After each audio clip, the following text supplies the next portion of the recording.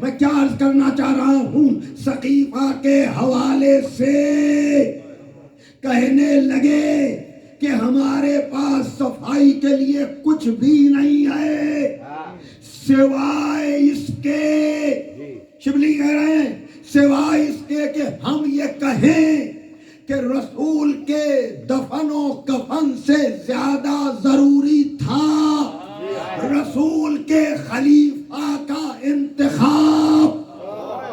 یہ ہے سقیفہ کی حقیقت کہ جہاں نبی کے جنازے کو، میں کس رخ سے کہنا چاہ رہا ہوں، یعنی سکسیسرشپ کی اہمیت کو مانا تو مسلمانوں نے بھی اور ہم نے بھی، کیونکہ ہمارے یہاں سلسلہ نورانی ہے. یہاں تو ایک سیکنڈ کا بھی وقفہ، میں اہم ترین لفظ ادا کرنے جا رہا ہوں عزیزان محترم، اس لیے کہ حجت کے بغیر نظام کائنات باقی ہی نہیں رہ سکتا، یعنی فاصلہ ممکن ہی نہیں ہے. اہمیت آپ نے بھی مانی، اہمیت ہم نے بھی مانی، لیکن انصاف سے بتاؤ کہ غدیر والا سلسلہ محفوظ ہے یا سقیفہ والا؟ ارے صلوات بھیجو محمد والے محمد پر.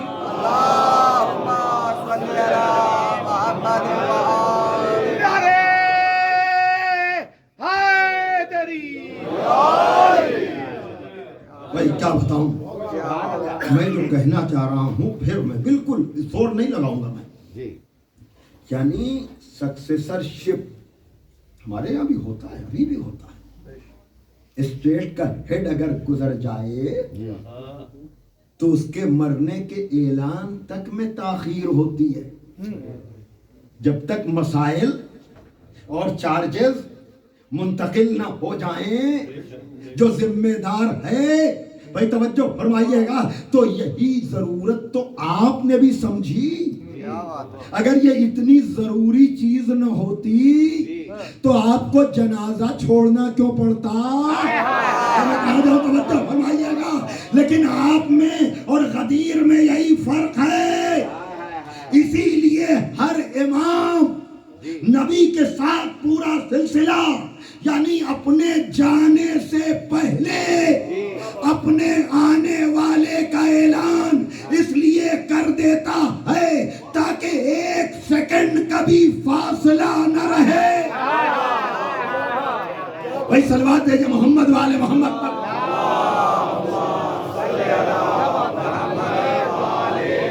تو آپ مجھے بتائیں کہ سقیفہ محفوظ ہے یا غدیر؟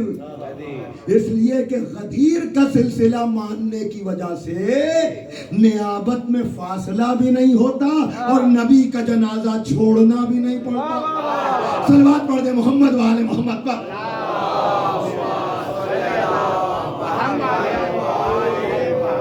ہے نا محفوظ راستہ تو یہی غدیر کا ہے. لیکن ایک جملہ آپ جو ہم سے پوچھتے ہیں کہ بدعت کیا ہے، سنت کیا ہے، تو ہم سے جزیات پر بحثیں نہ کرو. تمہارا سلسلہ جا کر ملتا ہے سقیفہ سے، ہمارا سلسلہ جا کر ملتا ہے غدیر سے. غدیر کے دعوے میں حیات نبی ہے اور سقیفہ کے دعوے میں نبی کے جنازے کے بعد کی کاروائی ہے. کہاں جزیات پر بات کرتے ہو کہ کیا نبی کی زندگی میں ہوا، کیا نبی کے بعد ہوا. اما بنیاد پر بات کر لو تو بدعت اور سنت کا فرق خود بخود واضح ہو جائے گا. اس لیے کہ غدیر نبی کی زندگی میں ہے اور سقیفہ نبی کے بعد.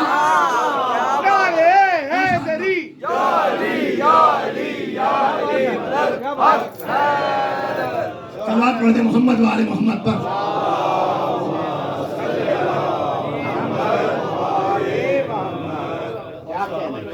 یہ دونوں سلسلے جا کر تنہائی میں بیٹھ کر کے بھی اگر آپ سوچیں تو ایک سیکنڈ کا بھی فاصلہ بھی نہیں ہے اور جنازے کو چھوڑنا بھی نہیں پڑ رہا. سبحان اللہ سبحان اللہ. کیا اب بے حیائی کا تو کوئی علاج علاج ہی نہیں.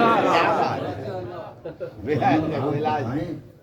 نبی کے جنازے کو چھوڑ کر کے بھی آپ وفادار ہیں اور علی حکومت کو ٹھوکر مار کر وفادار محمد کا فیصلہ زندگی میں نہ سہی. عجب جملہ مولا نے عطا کیا. میدانوں میں بھی نبی کو چھوڑا. میں کہاں جاؤں؟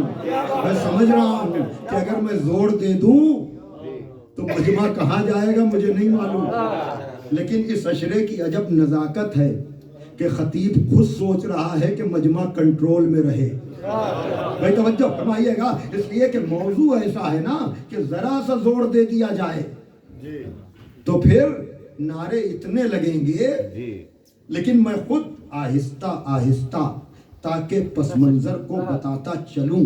یاد رکھیے گا غدیر کے سلسلے میں فاصلے نہیں ہے اور ثقیفہ کے سلسلے میں یکسانیت نہیں ہے، تسلسل نہیں ہے. اب اس کے بعد بات یہاں تک رکی نہیں. مولا علی کا جب دور آیا نا، کل اور ان گروہوں کو میں کھولوں گا، 2 ہی دن تو بچے ہیں، اب اسی میں سارے مسائل کو تمام کرنا ہے. لیکن کل انشاءاللہ فدق اور جناب زہرا کی بات ہوگی اور وہیں سے ہم کربلا چلے جائیں گے. لیکن دل چاہ رہا تھا آج میرا، لیکن نہیں میں وہاں تک پہنچ پایا یا آپ لوگوں کو نہیں پہنچا پایا. لیکن مولا علی نے تیسرے خطبے میں نہج البلاغہ کے یہ کہا کہ لال فیتم دنیاکم حاضی ازہدائندی من افتت انز. یاد رکھنا علی تو چوتھی منزل پر بھی کاسہ خلافت کو ویسے ہی خالی لوٹا دیتا جیسے پہلی منزل پر لوٹایا تھا. لیکن لوگوں کی حجت تمام ہونے کی وجہ سے میں نے اس کو قبول تو کر لیا، لیکن میری نظروں میں تمہاری یہ حکومت ریزش زکام گوسفند سے بھی کمتر ہے. یہ زخمی اونٹنی ایک بیمار بکری کی ناک سے بہتے ہوئے نزلے کے گندے پانی سے بھی کمتر ہے. اس لیے کہ یہ دنیا کی حقیقت کیا ہے؟ یہ دنیا تو ہمارے غلاموں نے بتائی ہے کہ دنیا کتنی حقیر ہے. تو علی کی نظروں میں اس لیے کہ وہ جس کے اشارے پر سورج پلٹ آئے، وہ جس کے اشارے پر، جس کے بھائی کے اشارے پر چاند کے 2 ٹکڑے ہو جائیں، اور جس کی اولادوں نے اختیار دکھا کر بتایا ہو کہ یہاں صبر ہے، مجبوری نہیں ہے. اس لیے کہ چاہے جو بھی منزل رہی ہو، آل محمد نے اپنے اختیار کو دکھا کر یہ بتایا ہے کہ ہم مظلوم بہت بڑے ہیں، مجبور نہیں ہیں. مظلوم بہت بڑے ہیں، مجبور نہیں ہیں. میں نے بغیر تمہید کے آپ کو کربلا تک پہنچایا ہے. اس لیے اب میں اشعار کا سہارا لے رہا ہوں تاکہ علی کے اختیار کو دیکھنا ہے تو آ کر کے عباس کے اختیار کو دیکھ لو کہ پانی کو خود اسی کے علاقے میں دی شکست. پانی کو خود اسی کے علاقے میں دی شکست. قصر وفا فرات کے اندر بنا دیا. فرات خود درے خیمہ کو چومتی گلریز. فرات خود درے خیمہ کو چومتی گلریز. علی کا شیر مگر صبر کی کچھار میں تھا. یاد رکھیے گا، چاہے علی ہو چاہے اولاد علی ہو، انہوں نے اعلان صبر کیا ہے، مجبور نہیں ہے یہ. بے شک. اور اگر حسین ابن علی عباس کو روکتے نہ یا اپنی طاقتوں کو تقسیم نہ کرتے تو کہا گیا ہے کہ اگر کربلا میں یہ 4 جوان اکٹھا ہو جاتے نا، عبداللہ بن جعفر، محمد حنفیہ، مسلم بن عقیل اور عباس ابن علی، تو کربلا کی جنگ کا نقشہ اور ہوتا. لیکن چونکہ حسین کے سجدے کے ذریعے سے دین الہی کی قیامت تک حفاظت ہونا تھی، اس لیے اس راستے کو چنا اور عباس جیسے بہادر کو جنگ کی اجازت نہیں دی اور جناب ام البنین نے چلتے وقت کہا تھا، میں نے پڑھے تھے نا اشعار کہ ہاں بلاؤ میرا عباس دلاور ہے کدھر، وہ فدا ہے میرے بچے پر میں ہوں سکتے اس پر، شکم غیر سے گو ہے وہ میرا ہے پسر، یہ صدا سن کے برادر کو پکارے سرور، آئی آواز رہوار کو آگے نہ بڑھاؤ بھائی، یاد فرماتی ہیں اماں ادھر آؤ، آ کے سر رکھ دیا عباس نے پائی نے مزار، آئی زہرا کی صدا میں تیری غربت پہ نثار، اپنے پیاروں کے برابر میں تجھے کرتی ہوں پیار، دھیان بھائی کی حفاظت کر رہے ہے دلدار، کوئی غربت میں اسے مار نہ ڈالے گوپا، ارے میرا شبیر ہے اب تیرے حوالے، جزاکم ربکم۔ ہاں عزادارو، بلند ہوتی ہوئی آوازوں میں اپنے لیے بھی دعا کیجئے، اپنے متعلقین کے لیے بھی دعا کیجئے، دعاؤں کی قبولیت کی رات ہے، باب الحوائج کا ماتم ہے، باب الحوائج کا تذکرہ ہے۔ میں جملے ہمیشہ کہتا ہوں کہ جب ماں ام البنین جیسی ہوتی ہے تبھی بیٹا عباس جیسا ہوتا ہے۔ کون عباس جس کو چلتے وقت کہا تھا عباس میں نے ساری زندگی زہرا کی کنیزی کی ہے، دیکھو کہیں ایسا نہ ہو کہ تم بچ جاؤ اور میرا آقا قربان ہو جائے۔ یہی وجہ ہے کہ جب تک جناب عباس زندہ تھے کسی میں ہمت نہ تھی جو میلی آنکھ سے حسین کی طرف دیکھتا۔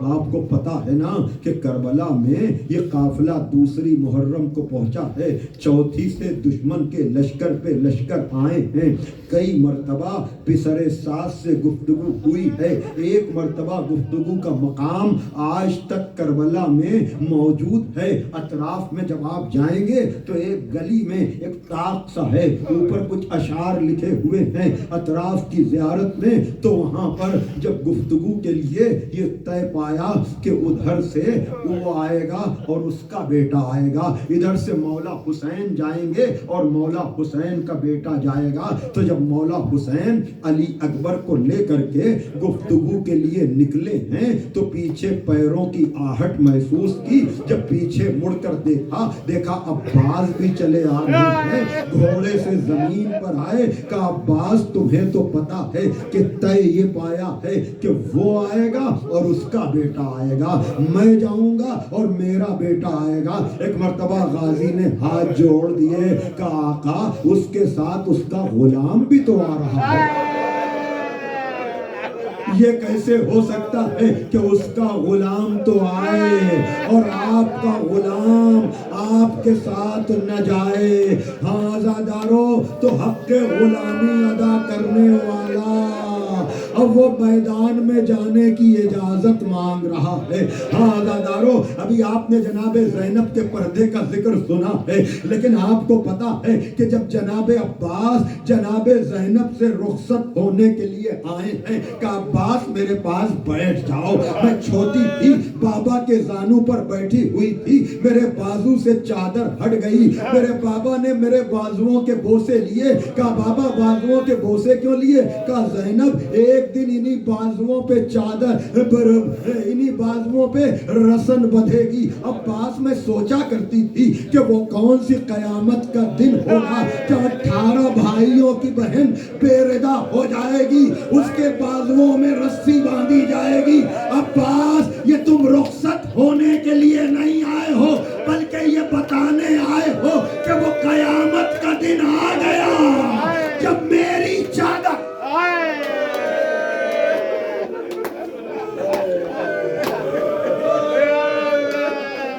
جزاکم ربکم۔ عزادارو، خدا آپ کو کوئی غم نہ دے سوائے غم حسین کے۔ ہاں آہٹ تھی، بڑی تسلی تھی، بڑا دلاسا تھا، لیکن جب عباس جانے لگے ہیں، آپ کو پتا ہے نا کہ ایک مرتبہ روایت عجب طرح کی ہے کہ ابھی عباس اجازت کی بات کر ہی رہے تھے کہ ایک مرتبہ سکینہ مشق سکینہ لے کر کے آ گئی اور کہنے لگی کہ بابا آپ چچا کو میدان میں جانے دیجئے، اس لیے کہ میرا چچا میرے لیے پانی لے کر کے آئے گا۔ عجب نہیں مولا حسین نے کہا ہو سکینہ ابھی سفارش تو کر رہی ہو لیکن بعد میں بہت پچھتاؤ گی سکینہ، اس لیے کہ تمہارا چچا جائے گا تو زندہ واپس نہ آئے گا۔ بہرحال عزادارو جناب عباس مشق سکینہ لے کر چلے، علم لے کر چلے اور بڑی تیزی کے ساتھ آپ کا اور ہمارا مولا دریا کی طرف گیا ہے۔ دریا میں جا کر کے گھوڑے کو ڈالا ہے اور مشق سکینہ ترکی ہے، لیکن چلو میں جب پانی کو لیا ہے تو اس چلو کے پانی میں کہیں سکینہ کے ہونٹ نظر آ رہے ہیں، کہیں علی اصغر کی پیاس نظر آ رہی ہے۔ عزادارو دریا سے دور رہ کر پیاسا رہنا اور ہے، اور دریا میں جا کر پیاسا آنا یہ صرف عباس کا کام ہے۔ جزاکم ربکم۔ عزاداروں میرے پڑھنے کا انتظار نہ کریں، گھٹ گھٹ کر نہ روئیں، اس لیے کہ حسین ابن علی ایک ایک شہید کی آواز پر گئے ہیں، لیکن ہم نے اطمینان سے جاتے ہوئے دیکھا ہے، لیکن بس دو ہی موقع ہیں جب حسین کو ہم نے تڑپتا ہوا دیکھا ہے، یا تو لاش اکبر پہ جاتے ہوئے یا عباس کے پکارنے پر جاتے ہوئے۔ اس لیے کہ میں پوری شہادت نہ پڑھ پاؤں گا، مختصر یہی ہے، خلاصہ یہی ہے کہ جب پانی لے کر کے جناب عباس چلے ہیں، علم نے دائیں سے بائیں کو کروٹ لی ہے تو جناب علی اکبر نے کہا بابا میرے چچا کی خیر۔ جزاکم ربکم۔ عزاداروں گھٹ گھٹ کر نہ روئیں، گھٹ گھٹ کر نہ روئیں، اس لیے کہ غازی کا بڑا حق ہے، غازی کا بڑا مرتبہ ہے۔ آپ کو پتا ہے نا محشر میں جب زہرا کی سواری گزرے گی اور رسالت ماں پوچھیں گے امت کی شفاعت کے لیے کیا لائی ہو، تو زہرا جواب دے گی میرے عباس کے بازو کافی ہیں۔ جزاکم ربکم۔ اور شہداء غبطہ کریں گے جناب عباس کے رتبے پر، جناب عباس کے مرتبے پر۔ خلاصہ گفتگو یہ ہے کہ داہنا بازو قلم ہوا، علم نے جھٹکا لیا، بایاں بازو قلم ہوا، جناب علی اکبر نے کہا بابا میرے چچا کی خیر۔ ہاں عزادارو یقیناً روایتیں مختلف ہیں، ایک تیر آ کر کے مشق سکینہ پہ لگا، ایک تیر آ کر کے جناب عباس کی آنکھوں میں لگا۔ جزاکم ربکم، جزاکم ربکم۔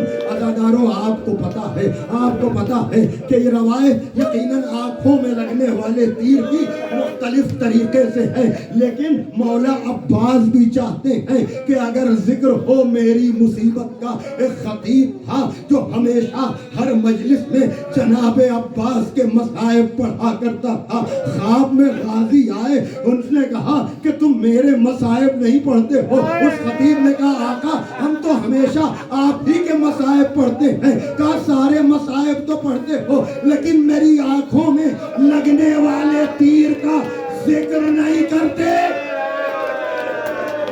جزاکم ربکم۔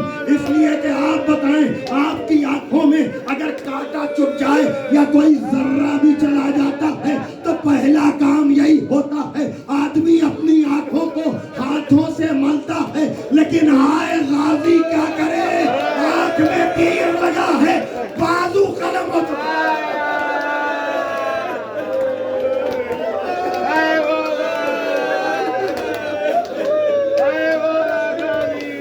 سانس لے لیں، سانس لے لیں۔ بعض جگہ تو یہ ہے کہ جب مولا حسین پہنچے ہیں نا تو کہا کہ مولا آخری وقت میں چاہتا ہوں کہ آپ کی زیارت کر لوں۔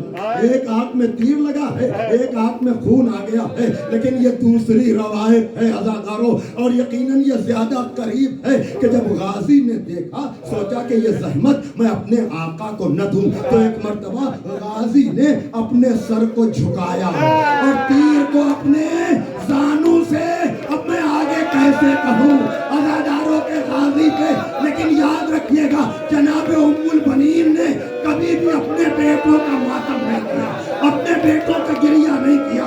نشان قبر بنا بنا کر مٹاتی تھی، کہتی تھی میں تیرا ماتم نہ کروں گی، میں تیرا ماتم نہ کروں گی، میں تو اس حسین کا ماتم کروں گی جس پہ رونے والی دکھیا ماں موجود نہیں ہے۔ لیکن اگر ام البنین نے اپنے بیٹے کا کبھی ماتم کیا تو یہ کہہ کر کے ماتم کیا کہ کربلا کا جو بھی شہید زمین پر آیا اس نے اپنے ہاتھوں کا سہارا لیا، لیکن میرے عباس کے بازو قلم ہو گئے تھے جب سین سے زمین پر۔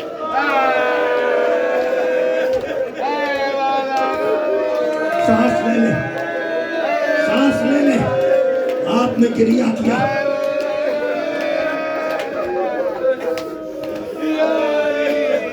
جزاکم ربکم اداکارو، یقیناً دل نہیں بھرتا علم کی آمد ہو اور یہ جملہ نہ پڑھوں، ورنہ گریہ تو ہو چکا۔ آپ نے حق کے گریہ ادا کیا، لیکن یہ تو مقتل میں جانے کا منظر ہے۔ حسین ابن علی جب گئے ہیں غازی کی آواز پر تو مرثیہ پڑھا، پتہ ہے کیا پڑھا؟ الان انکسر ظہری، ارے میری کمر ٹوٹ گئی، ارے میری کمر ٹوٹ گئی۔ چلے جھکے کچھ اٹھایا، آگے بڑھے جھکے کچھ اٹھایا۔ کہا بابا کیا اٹھا لیا؟ کہا میرے لال بروز محشر اللہ کی سواری گزرے گی، یہ بازو اسی کی امانت ہے، اس لیے میں نے ان بازوؤں کو اٹھا لیا۔ مولا عباس کے جنازے پر پہنچے ہیں، وہاں جو ہوا آپ نے مختلف مجلسوں میں سنا ہوگا۔ میں تو اتنا کہنا چاہ رہا ہوں، عزادارو سنو، سانس لے لیں آپ۔ آج میں کبھی نہیں کرنا چاہ رہا ہوں، یقیناً آپ کے بھی دل بھرے ہوئے ہیں، آپ کے بھی دل بھرے ہوئے ہیں۔ میں آپ سے یہ پوچھتا ہوں، اون و محمد کے تابوت آئے، جناب قاسم کی مہندی آئی، کل جناب علی اکبر کا علم آئے، جناب علی اکبر کا تابوت آئے گا۔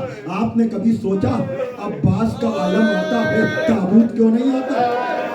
سنو سنو، اس لیے کہ غازی یہ دیکھ رہا تھا کہ میرا آقا تو سب کے لاشیں اٹھا رہا ہے، اس کا لاشا اٹھانے والا کوئی نہیں۔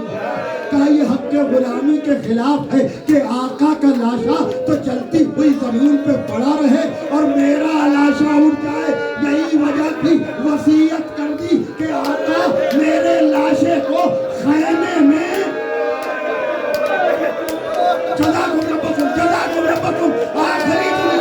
آخری جملہ خدا آپ کے جذبوں کو سلامت رکھے۔ یہ پہلا لاشا ہے جو حسین نے نہیں اٹھایا، علم لے کر چلے۔ سکینہ نے علم کو آتے ہوئے دیکھا، بچوں سے کہا وہ دیکھو میرا چچا آ رہا ہے، وہ دیکھو میرا چچا آ رہا ہے۔ خدا کسی کی آس اس طرح نہ توڑے، علم تو آیا، علمدار نہیں آیا۔ لپٹ گئی بابا کا شانے کٹا کے ترائی کے کنارے، علم آئے گا آپ روئیں گے۔ ذرا سوچو جب یہ علم پہلی دفعہ خیمے میں گیا ہو